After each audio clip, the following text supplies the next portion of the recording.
ఈ వీడియోలో మన హెల్త్కి బోన్స్కి చాలా మంచి చేసే రాగి లడ్డు రెసిపీ ఎలా చేయాలో చూపించిపోతున్నాను. రెసిపీ చూసే ముందుగా వీడియోకి ఒక లైక్ వేసి ఛానల్ని సబ్స్క్రైబ్ చేసుకోండి ఫ్రెండ్స్. ముందుగా వీడియోలో చూపించినట్టు 1 కప్ రవ్వ, 1 కప్ రాగి పిండి సపరేట్గా బాగా ఫ్రై చేసుకొని పక్కన పెట్టుకోవాలి. ఇప్పుడు ఒక మిక్సీ జార్లోకి 1 కప్ శనగింజలు, వేపుకున్న రవ్వ కూడా వేసుకొని ఇలా గ్రైండ్ చేసుకొని పక్కన పెట్టుకోవాలి.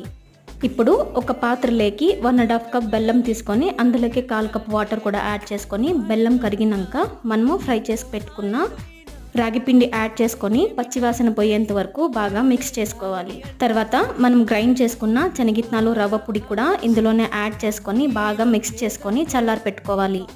పూర్తిగా చల్లారినాక 1 కప్ గోరువెచ్చని పాలు కూడా యాడ్ చేసుకొని చిన్న లడ్డూలా చేసుకున్నారంటే ఎంతో హెల్తీగా, ఎంతో ఎనర్జెటిక్గా ఉంటే రాగి లడ్డు రెడీ అయిపోతుందండి.